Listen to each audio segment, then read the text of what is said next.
The KTTC News Center continues with Tom Overley and Betsy Singer. Your precision forecast with Randy Brock. And sports with Pat Lund. The people you know, the news you trust. It's sad any time an American life is lost in battle, and this week we've lost a number of U.S. troops alone serving our country while they're in Iraq. And tonight we remember them as our heroes. And also in a News Center Extra, we bring you the story of another U.S. war hero, Gus Spohn, who following World War II was able to bring his wife an unusual gift, something to always remember him by.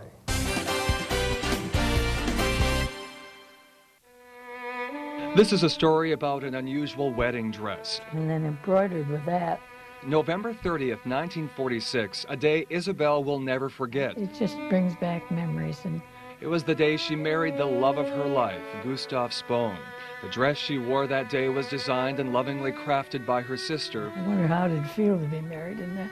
A floral veil, fringe on the front, and small hand-sewn flowers placed across the front of the dress haphazardly. Or so it seemed. You see, her husband, Gus, was lucky to even be there that November 30th. For the past couple of years, he had been through what seemed like hell and back, fighting the Germans and its allies in World War II. As a radio operator and waist gunner on the B-17s, he had been shot down by the enemy several times and survived, though one time his leg was badly damaged by shrapnel.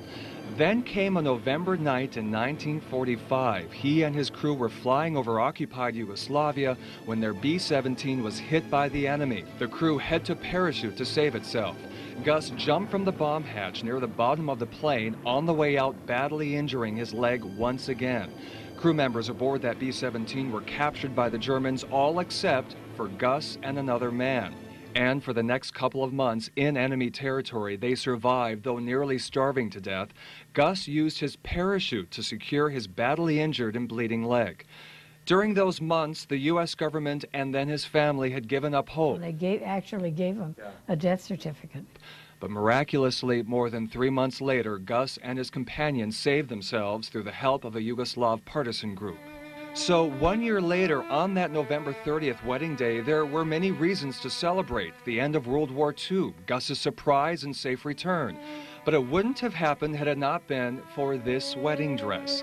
You see, the dress was once a parachute, the same parachute that brought Gus safely down to earth from that burning B-17 fighter plane, the same parachute that bound and secured his bleeding leg. And in that same fabric, Isabel secured herself in marriage to this man that she loved. And the tiny hand-sewn white flowers scattered haphazardly across the front of her dress, well, those hid the numerous bloodstains from a long battle and a steep price that Gustav Spohn paid before coming home to be with the woman that he loved. And sadly, Gus passed away February 1995 at the age of 84. He was, however, honored with the prestigious Purple Heart, among other awards for his war heroism. As far as plans for that wedding dress, Isabel says she'll pass it down to her grandchildren. Wonderful story. Interesting story.